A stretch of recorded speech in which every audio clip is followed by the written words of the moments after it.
नमस्कार साथियों। आशा करता हूँ आपकी तैयारी अच्छी चल रही होगी। मैट्रिक परीक्षा, जी हाँ, बस कुछ महीने ही बाकी हैं और इस तैयारी को अंजाम तक पहुँचाने के लिए आज हम लोग केमिस्ट्री के कुछ महत्वपूर्ण प्रश्नों को करने वाले हैं, जो आपके बोर्ड एग्ज़ाम में काफ़ी ज़्यादा महत्वपूर्ण रहने वाले हैं। तो चलिए समय बिना गवाए हम लोग स्टार्ट करते हैं अपने सेशन को। गैस उत्सर्जित होगी जब धातुएं जल के साथ अभिक्रिया करेंगी। तो इसको समझ लेते हैं पहले, है ना। धातु मीन्स मेटल, ठीक है। मेटल जब जल के साथ अभिक्रिया करेगी यानी H2O के साथ संयोग करेगी तो कौन सा गैस उत्सर्जित होगा, ये पढ़ाया गया है ना कि मेटल जब हाइड्रोजन जल के साथ अभिक्रिया करता है तो मेटल ऑक्साइड बनता है, ठीक है, और साथ में जो है हाइड्रोजन गैस वो रिलीज हो जाता है, याद रखेंगे, ठीक है। तो इसका आंसर सिंपल सा हो जाएगा हमारा हाइड्रोजन। क्या हो जाएगा? हाइड्रोजन।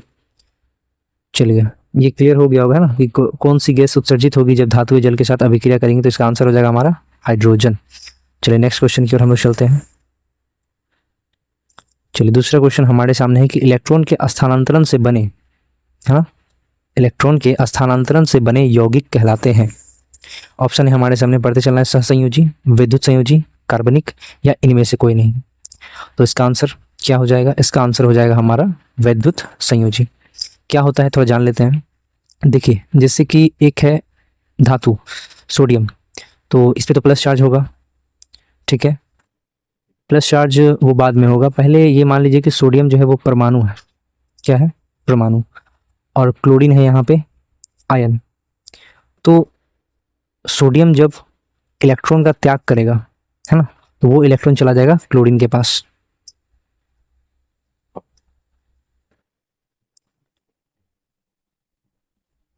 चलिए नेक्स्ट क्वेश्चन है हमारे सामने कि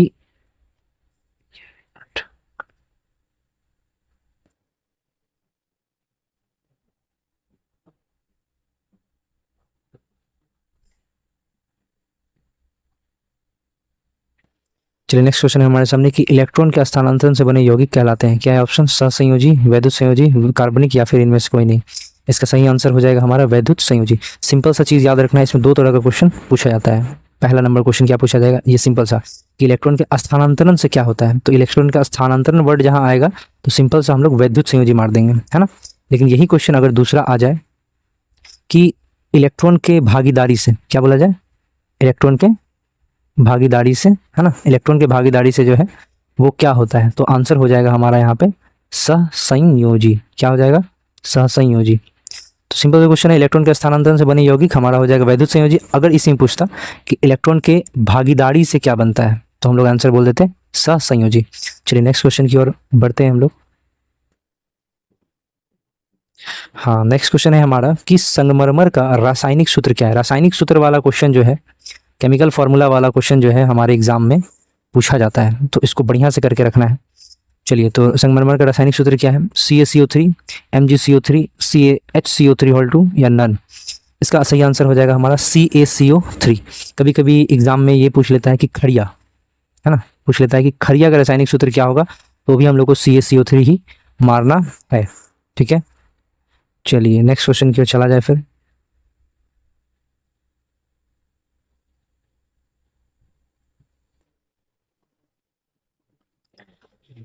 नेक्स्ट क्वेश्चन हमारे सामने है कि जल H2O में हाइड्रोजन तथा ऑक्सीजन की परमाणु संख्या का अनुपात क्या होता है। देखिए आप लोग और बहुत कोई इसमें कंफ्यूज क्या कर जाते हैं कि क्वेश्चन पूछा हुआ है यहाँ पे परमाणु की संख्या का अनुपात, अब वो यहाँ पे आंसर क्या लिख देंगे, 1:8। ये परमाणु द्रव्यमान का अनुपात हो जाएगा, ठीक है।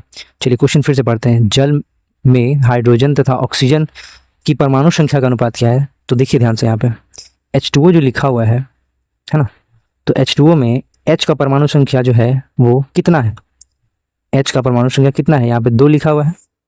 और ऑक्सीजन का परमाणु संख्या कितना है यहाँ पे, तो 1 लिखा हुआ है। मतलब हाइड्रोजन हाइड्रोजन का 2 गो परमाणु है ना यहाँ पे, हाँ, और ऑक्सीजन का कितना परमाणु है, 1 है। तो इसका अनुपात सिंपल क्या हो जाएगा, 2:1। चलिए तो इसका आंसर हो जाएगा हमारा ABCD। क्या हो जाएगा? B number. नेक्स्ट क्वेश्चन की ओर चला जाए। अच्छा एक मिनट सुन लीजिए पहले कि 1:8 क्या है। अगर यहाँ पे क्वेश्चन पूछ लेगा कि जल, है ना, जल में हाइड्रोजन तथा ऑक्सीजन की परमाणु द्रव्यमान, क्या पूछेगा, द्रव्य, है ना, द्रव्यमान। सो परमाणु द्रव्यमान यदि बोलेगा, परमाणु द्रव्यमान का अनुपात बोलता तो 1:8 मार देते हैं, लेकिन यहाँ बोला है परमाणु संख्या का अनुपात, तो आंसर हो जाएगा 2:1, बी नंबर। चलिए नेक्स्ट क्वेश्चन की ओर चला जाए फिर, है ना। चलिए नेक्स्ट क्वेश्चन हमारे सामने है कि श्वसन किस प्रकार की अभिक्रिया है।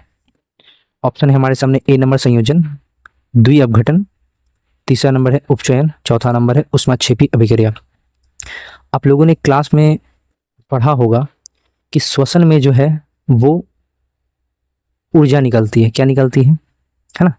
श्वसन के दौरान जो है, जैसे हम लोग सांस लेते हैं और छोड़ते हैं, तो उसे तो क्या बोला जाता है, क्या बोला जाता है बताइए। उसको बोला जाता है ब्रीदिंग, श्वासोच्छ्वास, ठीक है।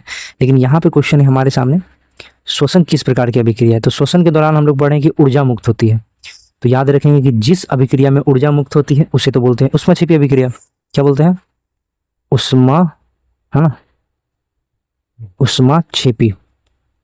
जिसमें ऊर्जा मुक्त होती है उसको ऊष्माक्षेपी अभिक्रिया बोलते हैं। तो इस हिसाब से हमारा डी आंसर सही हो जाना चाहिए। लेकिन श्वसन के बारे में एक पॉइंट और पढ़ा जाता है कि वो उपचयन अभिक्रिया भी है। कौन सी अभिक्रिया है, उपचयन अभिक्रिया भी है। तो अब बताइए कि ए नंबर सही होगा, बी नंबर होगा, सी नंबर होगा या फिर डी नंबर होगा।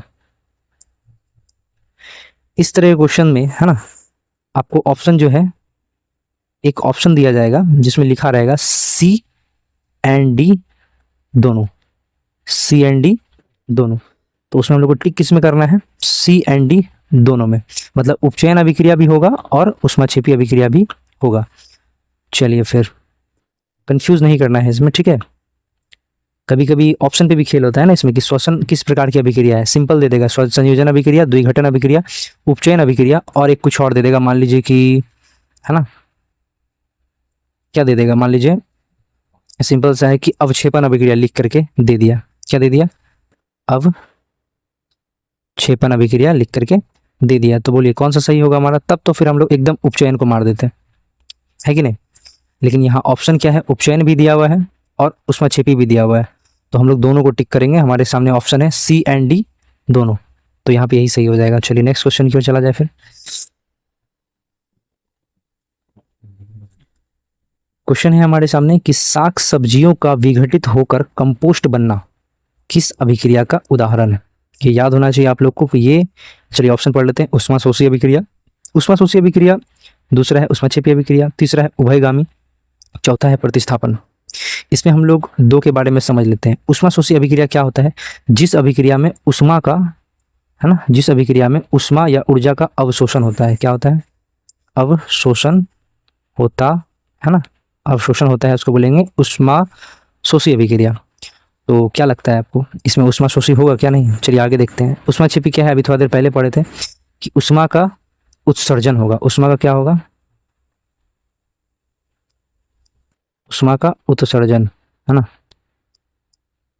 तो बोलिए साग सब्जियों का विघटित होकर कंपोस्ट बनना किस अभिक्रिया का उदाहरण है। इसका सही आंसर हो जाएगा हमारा ऊष्माक्षेपी अभिक्रिया, ठीक है। ये कंपोस्ट बनने के बाद वो एक तरह से एनर्जी देगा आगे चल करके। चलिए नेक्स्ट क्वेश्चन की ओर चला जाए फिर। नेक्स्ट क्वेश्चन हमारे सामने कि नीचे दी गई अभिक्रिया में कौन सा कथन सही है। अब देखिए यहाँ से जो है रासायनिक समीकरण पे बेस्ड, है ना, रासायनिक समीकरण पे बेस्ड जो है क्वेश्चन सब आने शुरू हो गए हैं। ऑप्शन पढ़ लिया जाए पहले। कॉपर का ऑक्सीकरण, कॉपर का अवकरण, कॉपर का नाइट्रेशन या ए एवं बी दोनों। चलिए देख लिया जाए यहाँ पे, चलिए लिख करके इसको समझा जाए, है ना। क्वेश्चन हमारे सामने क्या लिखा हुआ है, 2Cu प्लस O2, है ना, और ये बन रहा है हमारे सामने 2CuO। Cu के बारे में सबको पता है कि इसको बोलते हैं कॉपर, O फॉर ऑक्सीजन हो जाएगा और CuO, है ना। यहाँ पे क्या हो जाएगा, क्यूपरिक ऑक्साइड। चलिए हमसे पूछा गया है कि निम्न में से कथन कौन सा सही है। चलिए आइए हम लोग ऑक्सीकरण और अवकरण अभिक्रिया पढ़ करके रखें, ठीक है, थोड़ा सा याद कर लेते हैं ना। यहाँ पे देखिए हो क्या रहा है कि कॉपर जो है उसमें ऑक्सीजन का क्या हो रहा है, एडिशन हो रहा है। क्या हो रहा है, एडिशन, मतलब कॉपर में ऑक्सीजन क्या कर रहा है, जुड़ रहा है। तो याद रखेंगे ऑक्सीजन का जुड़ना, ऑक्सीजन का योग, ऑक्सीजन का योग अगर कहीं हो रहा है उसको बोलेंगे ऑक्सीकरण। क्या बोल देंगे, ऑक्सीकरण, करण। चलिए ठीक है, तो सिंपल सा पहला ही आंसर हमको मिल गया है। यहाँ पे हम लोग देख पा रहे हैं कि कॉपर में ऑक्सीजन जुड़ रहा है, यानी कॉपर का क्या हो रहा है, कॉपर का क्या हो रहा है यहाँ पे, ऑक्सीकरण। तो हमारा सही आंसर हो जाएगा कॉपर का ऑक्सीकरण हो रहा है, कॉपर का अवकरण नहीं हो रहा है। ठीक है, कॉपर का अवकरण नहीं हो रहा है। चलिए फिर इसको थोड़ा सा और समझ लेते हैं, एक और एग्जाम्पल लिया जाए, है ना। जैसे कि मान लीजिए आपके सामने लिखा हुआ है H2 plus O2 dash 2H2O।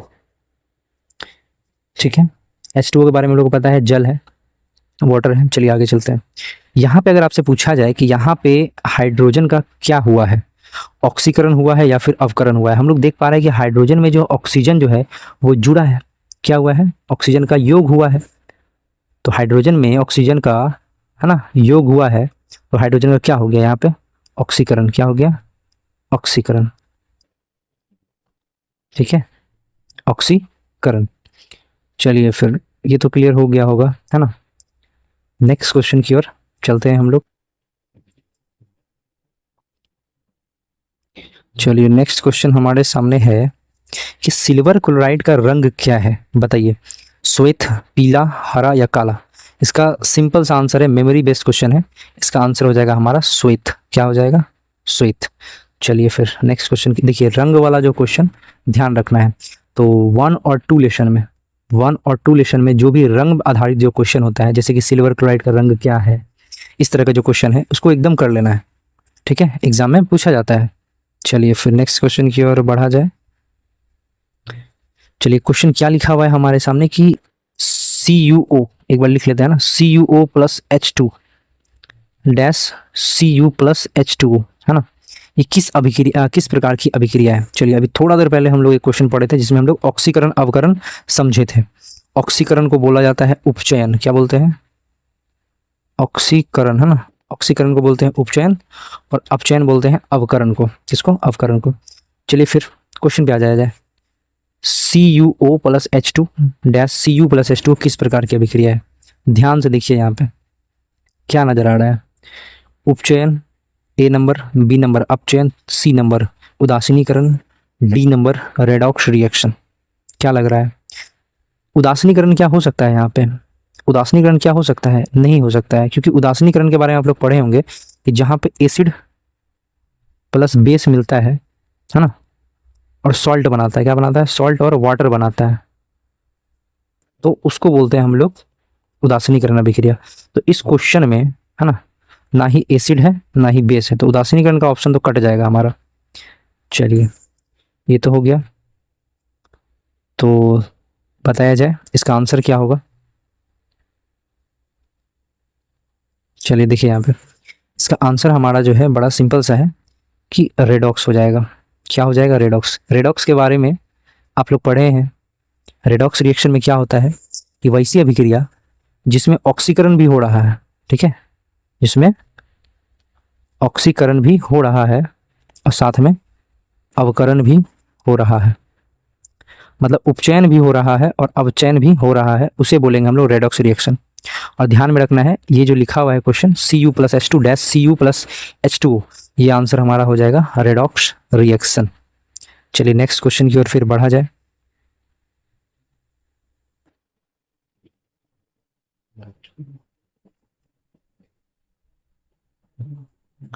क्या लिखा हुआ है क्वेश्चन हमारे सामने, समीकरण CaCO3 dash CO plus CO2, इसको लिख करके किया जाए, है ना।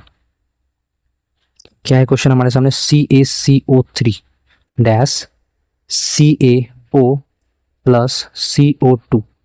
चलिए ध्यान देने वाली बात है, और इस तरह का क्वेश्चन जो है वो VVI है, एग्जाम में इस तरह का क्वेश्चन दिखता है कि आपको समीकरण दे देगा और पूछेगा कि किस प्रकार का समीकरण है, बताइए, 4 ऑप्शन दे दिया जाएगा आपके सामने, एकदम ये आता ही आता है क्वेश्चन। चलिए क्या लिखा हुआ है, CaCO3, ध्यान देना है, एक पदार्थ है यहाँ पे, है ना, एक पदार्थ है, लेकिन एरो के दूसरे साइड जो है हमको 2 पदार्थ नजर आ रहा है। मतलब क्या हो गया कि एक पदार्थ टूट करके 2 पदार्थ में बन गया है। तो जब भी ऐसा हो तो इसको क्या बोलेंगे हम लोग, संयोजन नहीं, क्योंकि संयोजन में क्या होता है कि 2 जुड़ करके, है ना, 2 जुड़ करके आपके सामने वो एक बनता है। लेकिन यहाँ पे तो एक बड़ा पदार्थ था जो कि टूट करके छोटा छोटा दो पदार्थ में बदल गया है, तो इसको बोलेंगे वियोजन अभिक्रिया। कहीं कहीं अपघटन अभिक्रिया भी लिखा हुआ आपको मिल जाएगा। चलिए ठीक है, फिर नेक्स्ट क्वेश्चन की ओर चला जाए। या फिर एक चीज़ इसमें और समझ लेते हैं हम लोग, है ना। वियोजन समझ में आ गया होगा, अपघटन अभिक्रिया उसी को कहते हैं। अब हम लोग देख लेते हैं संयोजन अभिक्रिया का, थोड़ा सा कन्फ्यूजन दूर हो जाएगा, है ना। संयोजन अभिक्रिया, संयोजन रिएक्शन अभिक्रिया। देखिए जैसे लिखा हुआ है C+O2 डैश CO2। क्या हुआ इसका मतलब कि कार्बन एक पदार्थ है, ऑक्सीजन दूसरा पदार्थ है, और ये दोनों मिल करके केमिकल रिएक्शन करके एकल पदार्थ बना रहे हैं, सिर्फ एक पदार्थ बना रहे हैं जिसका नाम है CO2। तो जब दो, है ना, या दो से ज़्यादा पदार्थ मिल करके एकल पदार्थ बनाता है, सिंगल पदार्थ बनाता है, एकल पदार्थ बनाता है, तो उसको बोलेंगे संयोजन रिएक्शन या संयोजन अभिक्रिया। चलिए ठीक है, फिर नेक्स्ट क्वेश्चन की ओर बढ़ते हैं हम लोग। चलिए बनाने की कोशिश करना है। निम्नलिखित अभिक्रियाओं में कौन सी विस्थापन अभिक्रिया है? ठीक है, देखिए बोला गया ना इस तरह क्वेश्चन जो है, या तो अभिक्रिया बोल दिया कि विस्थापन अभिक्रिया कौन सी है खोजो चारों में से, ठीक है, या फिर पिछले जैसा क्वेश्चन कि अभिक्रिया देने के बाद हमसे पूछा कौन सा अभिक्रिया है, बताओ, विस्थापन है, संयोजन है, क्या है, वियोजन है, क्या है, बताओ। चलिए यहाँ पे जो क्वेश्चन लिखा हुआ है कि कौन सी विस्थापन अभिक्रिया, तो विस्थापन अभिक्रिया किसे कहते हैं आपको ये पता होना चाहिए, तभी ये क्वेश्चन को आप सॉल्व कर पाओगे, अन्यथा नहीं कर पाओगे। चलिए ठीक है, थोड़ा सा समझ लिया जाए, एक है ना, इसको समझ लेते हैं।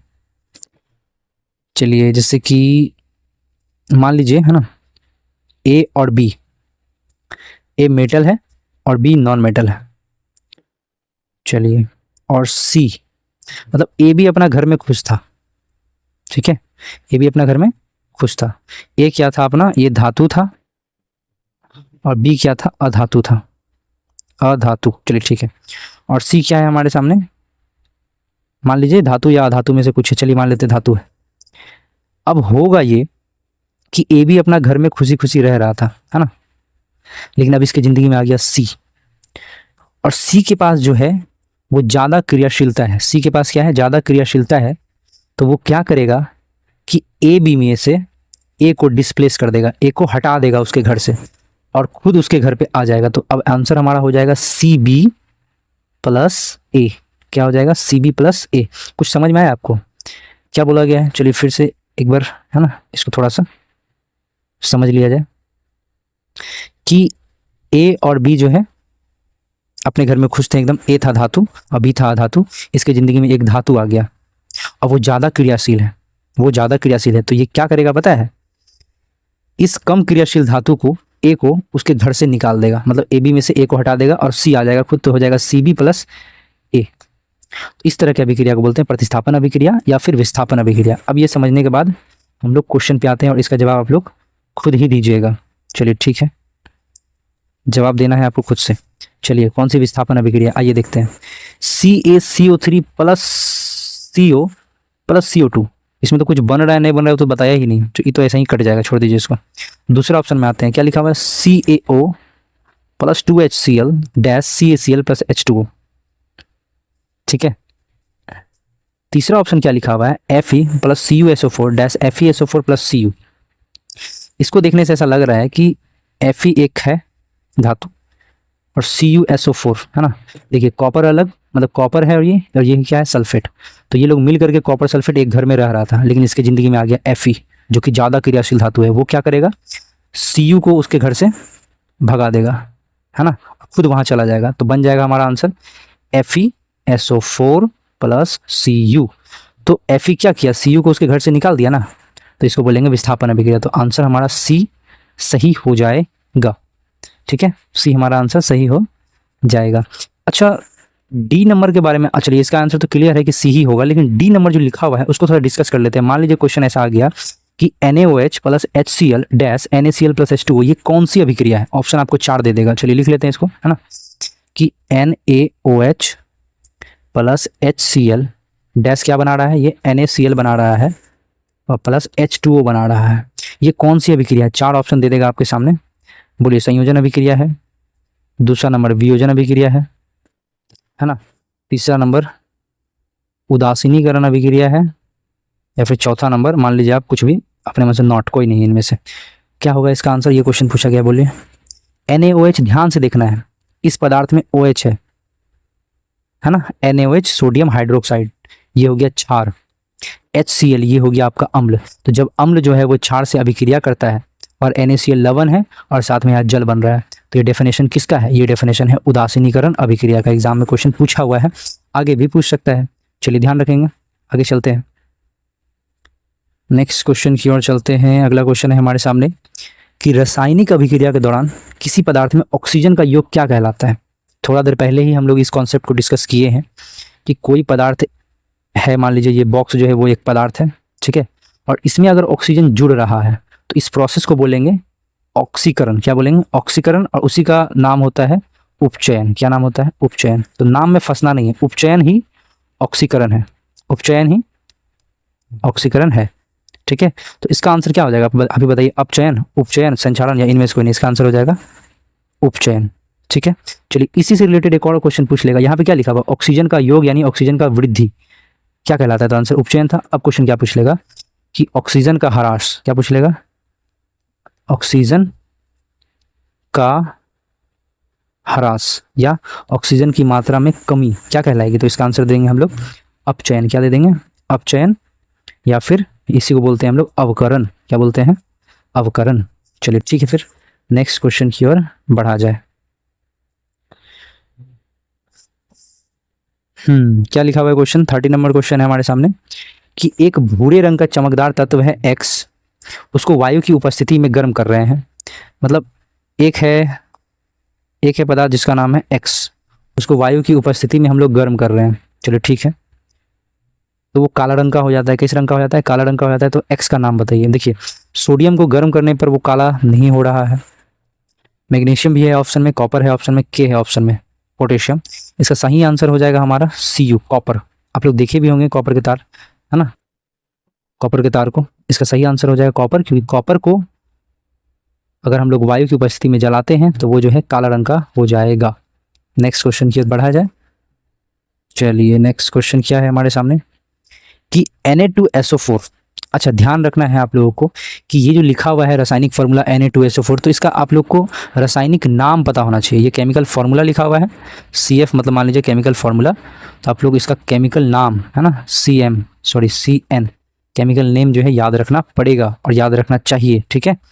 तो लिखा हुआ Na2SO4 प्लस BaCl2, है ना, डैश देकर क्या लिख रहा है, BaSO4 प्लस NaCl, और पूछ रहा है आपसे उपर्युक्त रासायनिक अभिक्रिया है। बोला गया है इससे पहले भी कि रासायनिक अभिक्रिया रासायनिक समीकरण लिख करके आपसे पूछेगा कि अभिक्रिया का नाम बताइए क्या है। अब इस क्वेश्चन को पढ़ने के बाद ऑप्शन देख लीजिए, संयोजन अभिक्रिया, वियोजन अभिक्रिया, विद्युत विस्थापन, या फिर इनमें से कोई नहीं।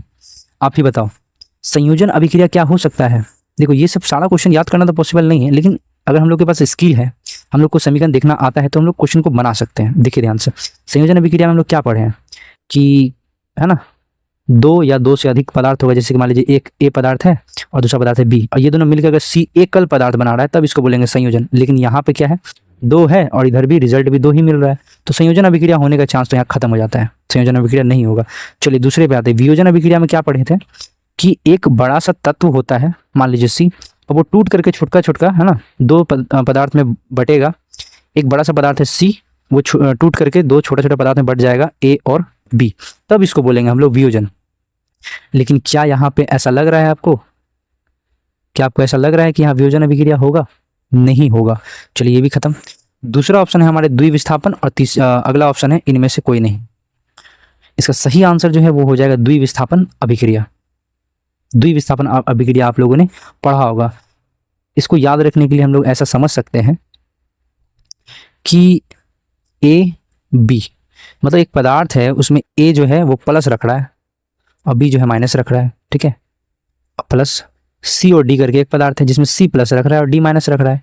आगे चल के कुछ ऐसा हुआ है कि आयनों का विनिमय हो गया, मतलब इसका जो प्लस है इस माइनस के साथ रहते रहते बोर हो गया, है ना, तो ये जो प्लस है वो इसके माइनस के पास चला जाएगा, ठीक, और ये जो माइनस है वो इसके पास, इस प्लस वाले के पास चला जाएगा। तो आंसर हमारा हो जाएगा CB, मतलब C प्लस और B माइनस, और प्लस A प्लस और D माइनस। समझ में आ रहा है कि पहले दोनों देखिए A B साथ में रहता था जिसमें A प्लस था और B माइनस था, और C D साथ में रहता था जिसमें C प्लस और D माइनस। अब क्या किया, ये लोग पार्टी बदल लिया, मतलब आयन का विनिमय कर लिया। याद रखिएगा इस वर्ड को, आयन विनिमय। क्या कर लिया है, आयन विनिमय कर लिया है, ठीक है। तो अब क्या हो गया है कि सी भी साथ में है, ए डी साथ में है। तो जब ऐसा होता है तो इसको बोलेंगे हम लोग द्विविस्थापन अभिक्रिया। क्या बोलेंगे?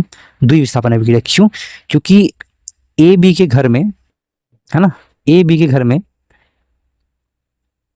बी सी के साथ चला गया और ए डी के साथ चला गया, मतलब दोनों एक दूसरे को प्रतिस्थापित किया है, सिर्फ एक नहीं किया है, दोनों किया है, इसीलिए द्विविस्थापन। क्या बोल देंगे इसको? एक मिनट जरा सा, है ना, इसको क्या बोला जाएगा?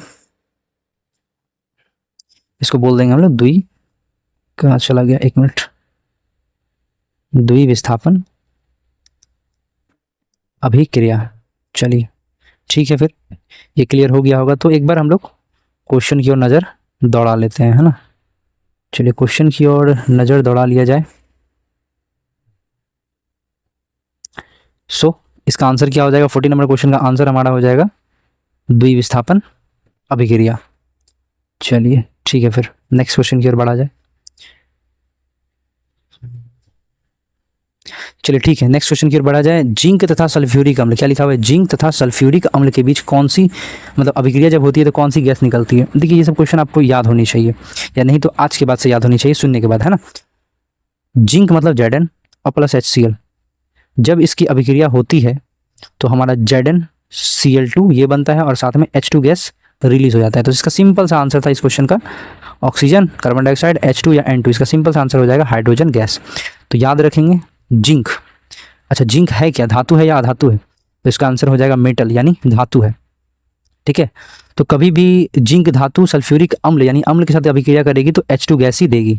इस क्वेश्चन को घुमा करके इस तरह से भी पूछ सकता है हमसे कि Mg लिखा हुआ है और प्लस HCl दे दिया, मतलब कि ये बोलेगा कि जब मैग्नीशियम की अभिक्रिया, है ना, मैग्नीशियम की अभिक्रिया हाइड्रोक्लोरिक अम्ल के साथ होती है तो कौन सा गैस निकलता है? तो गैस, सीधी सी बात याद रखना है कि ये Mg धातु है, मेटल है, और HCl क्या है? अम्ल। तो कभी भी मेटल जो है ना, धातु जो है वो अम्ल से रिएक्शन करेगा तो गैस जो है ना वो हाइड्रोजन ही देगा। क्या देगा? हाइड्रोजन ही देगा। और इस ऑप्शन के हिसाब से हमारा आंसर जो है वो क्या हो जाना है? H2। क्या हो जाएगा? H2।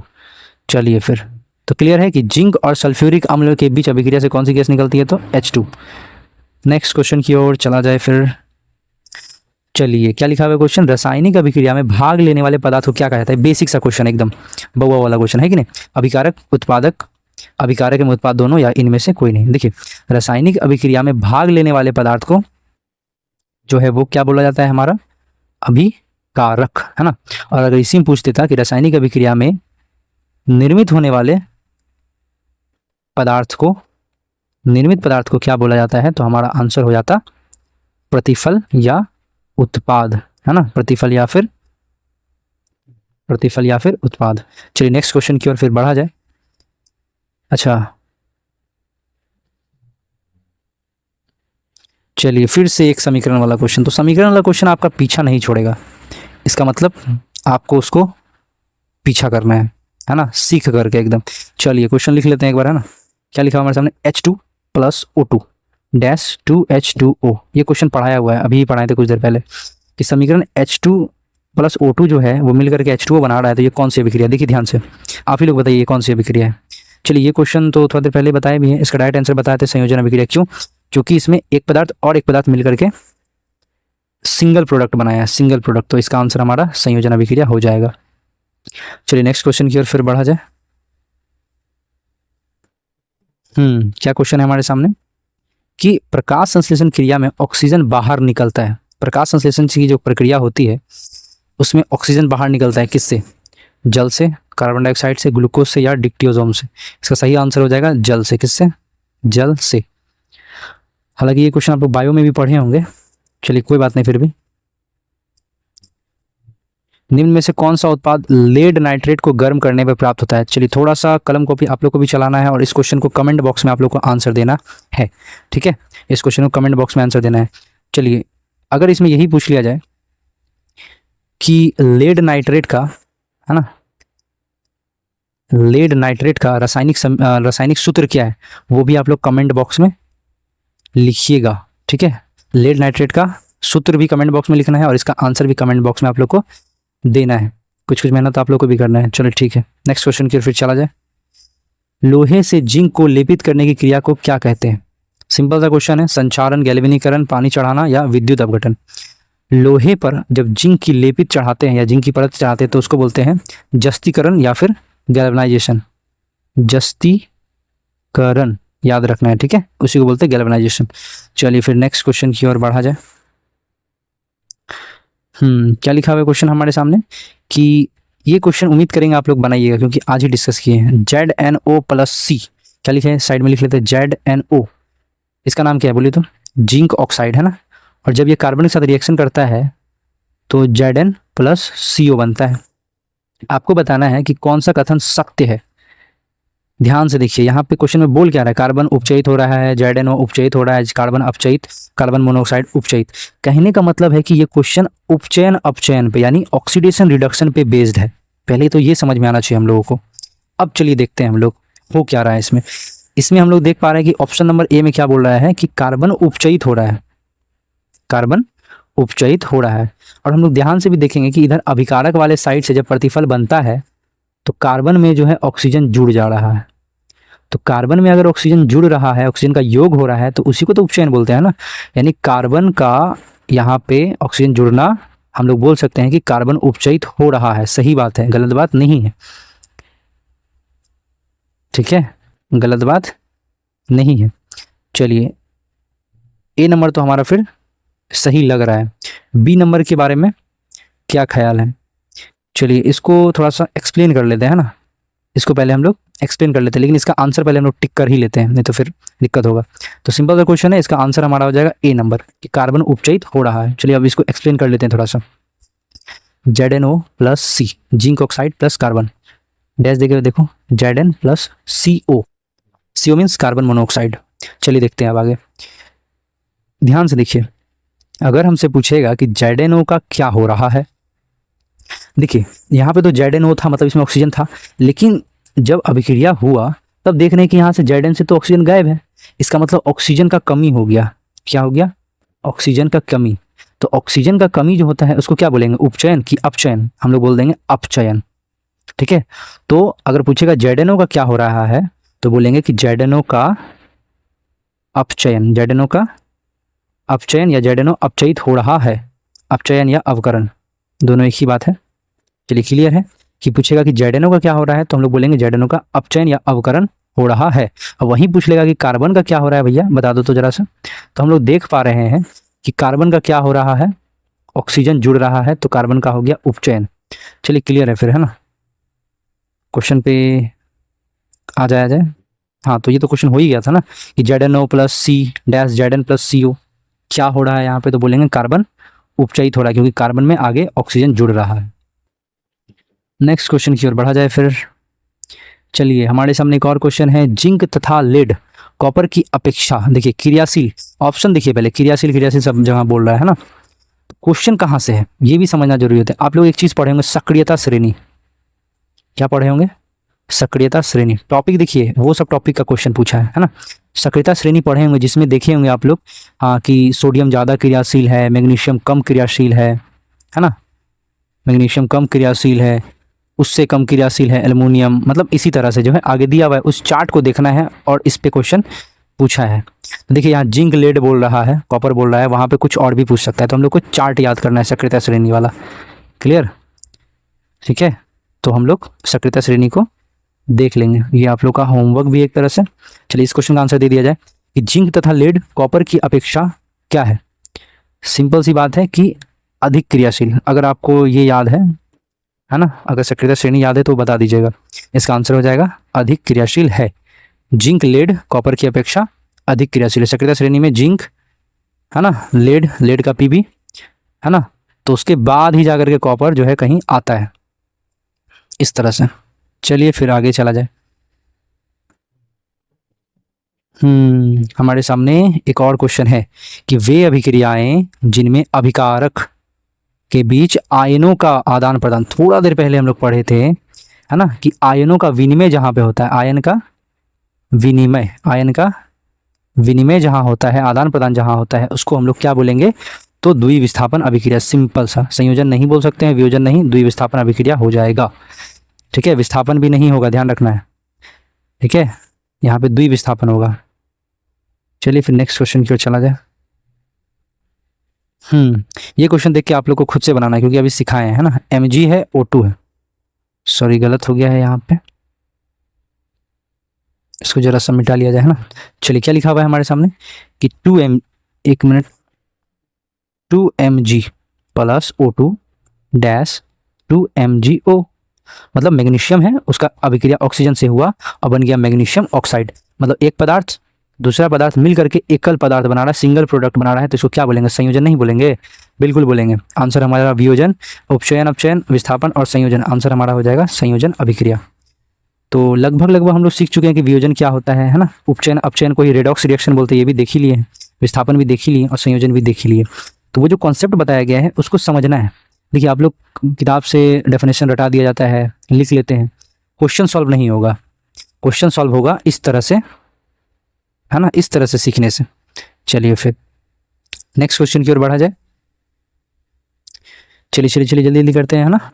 ऐसी अभिक्रिया जिसमें दो या अधिक अभिकारक, मतलब दो या अधिक अभिकारक है और मिलकर के एकल उत्पाद का निर्माण करते हैं। अभी हम सिखाए हैं ना, एकल उत्पाद जहां बनेगा तो सिंपल आंसर विस्थापन, संयोजन, अपघटन या द्विविस्थापन। आंसर हो जाएगा हमारा संयोजन अभिक्रिया। चलिए ठीक है, तो ये देखिए ये डेफिनेशन पे क्वेश्चन पूछा है ना, कि डेफिनेशन दे दिया है और पूछ लिया कि कौन सा अभिक्रिया है।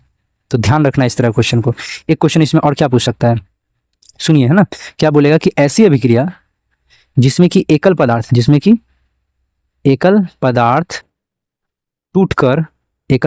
टूटकर दो या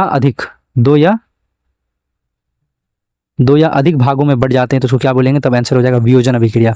चलिए नेक्स्ट क्वेश्चन की ओर बढ़ा जाए। मैग्नीशियम रिबन है ना, मैग्नीशियम रिबन को दहन कर रहे हैं जब किस प्रकृति का लौ उत्सर्जित होता है, मतलब कैसा प्रकाश, किस तरह का लौ चिंगारी निकलती है।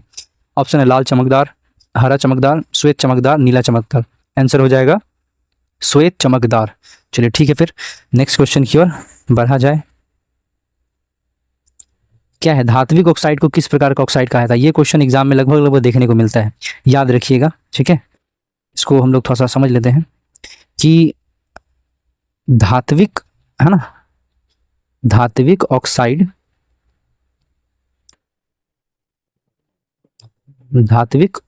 है तो ये जो है वो क्षारीय हो जाएगा प्रकृति में। मतलब धातु का ऑक्साइड है तो क्षारीय हो जाएगा। और अगर पूछ लिया अधातु का ऑक्साइड या अधात्विक ऑक्साइड, अगर पूछ लिया हमसे अधात्विक ऑक्साइड बता दो भैया क्या होता है, तो आंसर सिंपल सा बोलेंगे कि भैया अम्लीय होता है। क्या हो जाएगा आंसर? अम्लीय। याद रहेगा कि धातु का ऑक्साइड हो जाएगा क्षारीय और अधातु का ऑक्साइड हो जाएगा हमारा अम्लीय। एकदम एग्जाम में क्वेश्चन इस तरह का आता ही आता है। चलिए तो पिछला क्वेश्चन का आंसर हम लोग दे लेते हैं ना, कि धात्विक ऑक्साइड किस प्रकार का ऑक्साइड है? बोलिए, अब तो सिंपल हो गया, अम्लीय, उभयधर्मी, पैराऑक्साइड या क्षारीय ऑक्साइड। आंसर हो जाएगा हमारा क्षारीय ऑक्साइड। आगे हम लोग पढ़ेंगे कि उभयधर्मी ऑक्साइड क्या है। ठीक है, आगे हम लोग पढ़ेंगे कि उभयधर्मी ऑक्साइड क्या है। फिलहाल आंसर क्लियर है, क्षारीय ऑक्साइड होगा। नेक्स्ट क्वेश्चन की ओर चला जाए। हाँ देखिए, पूछ ही लिया ना, अधात्विक ऑक्साइड को कहते हैं, बोलिए उभयधर्मी, पैराऑक्साइड, अम्लीय या क्षारीय। आंसर हो जाएगा सिंपल सा अम्लीय ऑक्साइड। दिमाग नहीं लगाना ज़्यादा, एकदम जो बताए हैं पिछला दो बात उसको ध्यान में रखना है। नेक्स्ट क्वेश्चन क्या है? कौन ऑक्सीकारक है? कौन ऑक्सीकारक है? ऑक्सीकारक, देखिए ऑक्सीकारक बोलने का एक मतलब हम लोग को ध्यान में रखना है, बहुत छोटा सा चीज़ है कि जो, मतलब ऑक्सीकारक क्या है कि जो दूसरों का ऑक्सीकरण करवा दे, जो दूसरों का ऑक्सीकरण करवा दे उसको बोलेंगे ऑक्सीकारक। तो आप बताइए कि जैसे कार्बन रखा हुआ है और हमको इसका ऑक्सीकरण करना है तो क्या जोड़ेंगे इसमें? ऑक्सीजन ही ना जोड़ेंगे, है ना। तो ऑक्सीजन आया, यही ना हेल्प किया कार्बन का ऑक्सीकरण होने में, तो ऑक्सीजन को क्या बोल देंगे? ऑक्सीकारक। तो सिंपल सा यहाँ पर आंसर हो जाएगा H2CO H2S O2। हमारा आंसर हो जाएगा ऑक्सीजन O2। ठीक है, क्लियर हो गया होगा ना। चलिए फिर नेक्स्ट क्वेश्चन की ओर बढ़ा जाए। देखिए, निम्नलिखित में से कौन अवकारक गुण प्रदर्शित करता है? तो अवकारक गुण प्रदर्शित होने का मतलब यही हो गया कि कौन दूसरों का अवकरण करवाता है। तो हमारा H2SO4 O2 H2S HNO3 में सही आंसर H2S हो जाना है। O2 तो नहीं ही होगा क्योंकि वो तो ऑक्सीकारक का गुण न प्रदर्शित करेगा। आंसर हमारा सही हो जाएगा H2S। चलिए नेक्स्ट क्वेश्चन की ओर बढ़ा जाए फिर। देखिए ये क्वेश्चन पहले भी पूछा गया था लेकिन वहाँ ऑप्शन कुछ अलग था, तो सारा खेल ऑप्शन पे होता है। ठीक है, एक समीकरण को जो है, एक रिएक्शन को एक से ज़्यादा नाम हो सकता है। तो आप देखिएगा कि ऑप्शन में क्या दिया हुआ है, आप देखिएगा ऑप्शन में क्या दिया हुआ है। तो चलिए इस क्वेश्चन को देखते हैं। Cu plus O2 dash CuO किस प्रकार की अभिक्रिया, बोलिए। अपघटन अभिक्रिया है क्या? अपघटन अभिक्रिया नहीं होगा क्योंकि हम लोग पढ़े हैं। आप बताइए, आप अपघटन अभिक्रिया वियोजन अभिक्रिया में क्या बताया गया था कि एक पदार्थ होगा वो दो पदार्थ में टूटेगा, लेकिन यहाँ पे तो ऐसा नहीं दिख रहा है, दो है वो एक बन रहा है, तो ये तो अपघटन नहीं होने वाला है, अपघटन नहीं होने वाला है। चलिए फिर दूसरा पॉइंट देखा जाए, ऑक्सीकरण।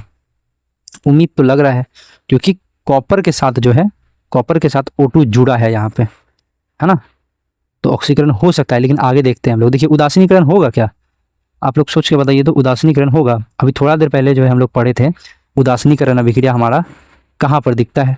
उदासीनीकरण अभिक्रिया दिखने के लिए हमारे पास अम्ल होना चाहिए, एसिड। क्या होना चाहिए? एसिड होना चाहिए। एसिड तो आप लोग पढ़े ही होंगे और याद भी होगा, HCl टाइप, HNO3 टाइप, है ना, H2SO4 टाइप, ऐसा कुछ है यहाँ पे नहीं है।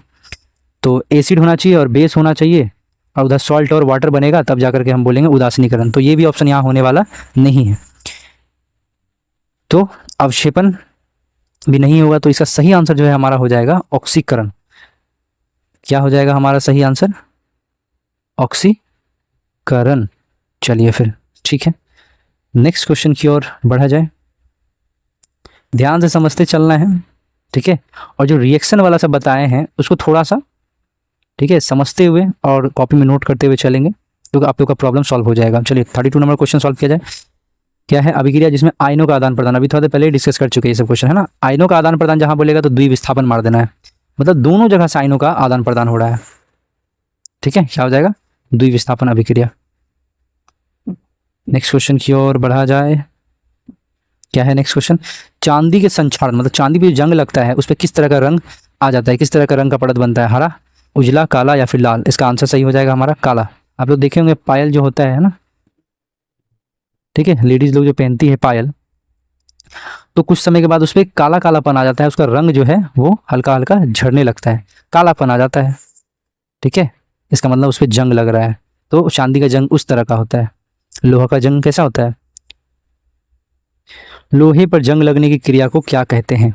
ऑप्शन है संक्षारण, विकृति गंधिता, विस्थापन, या इनमें से कोई नहीं। आंसर हो जाएगा हमारा संक्षारण, ठीक है। चलिए नेक्स्ट क्वेश्चन की ओर बढ़ा जाए फिर।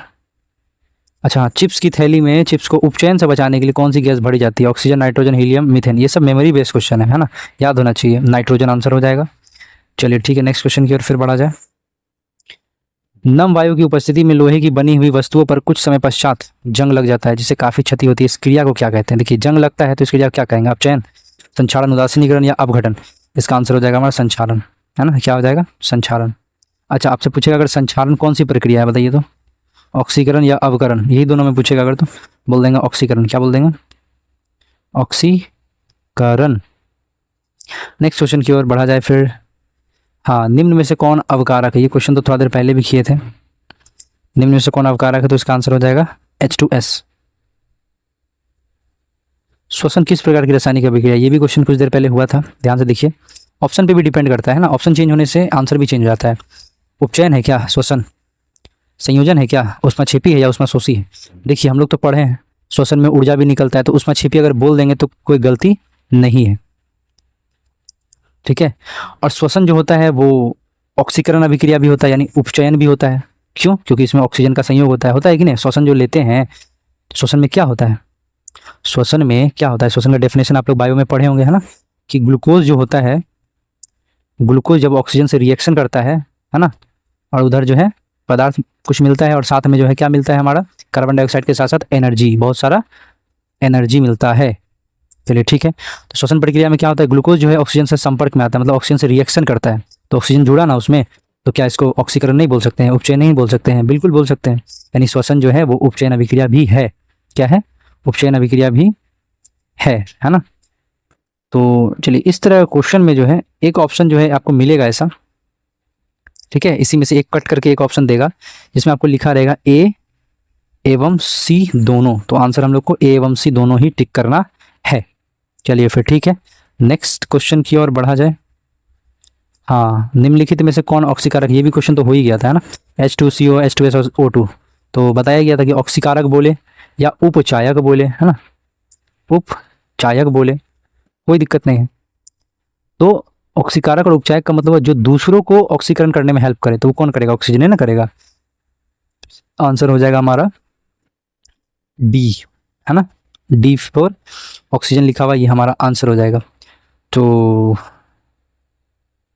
एक और क्वेश्चन लिखा हुआ, उसको देख ही लेते हैं ना। रासायनिक समीकरण में जलीय विलयन, जलीय विलयन को किस प्रतीक द्वारा दिखाया जाता है, दर्शाया जाता है? एस तो सॉलिड के लिए हो गया, एल फॉर लिक्विड के लिए हो जाता है, ए क्यू से होता है एक्वस सॉल्यूशन जिसको बोलते हैं जलीय विलयन, और जी से होता है गैस। तो हमारा सही आंसर हो जाएगा सी, ए क्यू, है ना। तो चलिए, इस प्रकार से हम लोगों ने केमिस्ट्री विशेषकर साइंस के कुछ महत्वपूर्ण प्रश्नों को किया है। इसमें रासायनिक समीकरण दे देता था और रासायनिक अभिक्रिया पूछ लेता था। तो जो जो इंपॉर्टेंट बताया गया है टॉपिक सब, शायद सक्रियता श्रेणी हो गया या फिर इसी तरह का जो भी टॉपिक इंपॉर्टेंट बताया गया उसको भी देखिए, और इसी तरह से इंपॉर्टेंट ऑब्जेक्टिव को करते हुए चलना है। लगातार करते हुए चलेंगे तो क्या होगा, एक समय ऐसा आएगा, 2-3 महीने के बाद एक समय ऐसा आएगा जब आपको काफ़ी सारा ऑब्जेक्टिव याद हो गया रहेगा, ताकि आप लोग एग्जाम में बैठेंगे और 50 में से, मतलब परसेंटाइल के हिसाब से देखा जाए कि ऑब्जेक्टिव अगर 100% जितना भी पूछेगा उतना हम लोग बना करके सही सही एकदम कॉन्फिडेंस के साथ आएंगे। ठीक है, चलिए फिर सेशन को समाप्त करते हैं यहीं पे। धन्यवाद।